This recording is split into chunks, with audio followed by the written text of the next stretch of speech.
சொல்லணும்னு நினைச்சிட்டே இருந்தேன். ரீசெண்டாக ரவீனா அவர்கள் காதல்னா என்ன, அதை பற்றின ஒப்பீனியன் என்ன, ப்ளஸ் அவங்க கமிட்டடா இல்லையா அப்படிங்கிற நிறைய கேள்விகளுக்கு வந்து பதில் அளிச்சிருக்கிறாங்க. அதில் what is your opinion on love அப்படின்னு ஒரு விஷயம் கேட்கப்பட்டதுக்கு it's the most beautiful thing அப்படிங்கிற மாதிரி ஒரு விஷயத்த வந்து ஷேர் பண்ணியிருந்திருக்கிறாங்க. காதலை பற்றி இந்த மாதிரி ஒரு டெஃபினிஷன் கொடுத்ததுக்கு அப்புறமா நீங்கள் கமிட் ஆகிட்டீங்கன்னு சொல்கிறாங்க, அது உண்மையா அப்படின்னு கேட்கப்பட்ட கேள்விக்கு ஆமாங்க நான் வந்து கமிட் ஆகிட்டேன், ஆனால் நீங்கள் நினைக்கிற மாதிரி இல்லை, நியூ ப்ராஜெக்டில் வந்து கமிட் ஆகிருக்கிறேன் அப்படிங்கிற ஒரு விஷயத்தையும் வந்து அந்த இடத்துல வந்து ஷேர் பண்ணியிருந்திருக்கிறாங்க. ஸோ இந்த மாதிரி கேள்விகளை தாண்டி what are the rings you are wearing and why அப்படின்னு ஒரு கேட்கப்பட்ட கேள்விக்கு ஒரு ரிங்குக்குமே வந்து தனித்தனியா ஒரு சில எக்ஸ்பிளனேஷன் வந்து கொடுத்துருந்துருக்காங்க.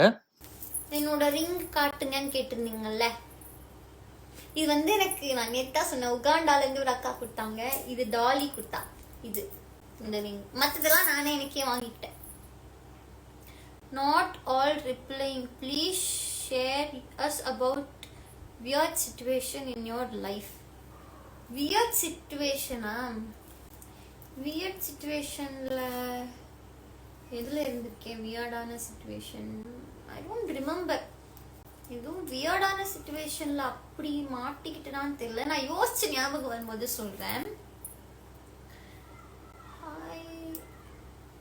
ஓகே, நீங்க பேச மாட்டீங்க, நான் போறேன். இது பாருங்க, ஒரு அளவு தாங்க. சும்மா எல்லாரும் இதே சொல்லி சொல்லி கிளம்பிட்டு இருக்கீங்க. போங்க, இனிமே வந்து இப்படிலாம் சொல்லக்கூடாது. போங்க, நீங்க பேச மாட்டீங்க, நான் போறேன் அப்படிலாம் சொல்லக்கூடாது. நீங்க இருக்கணும்.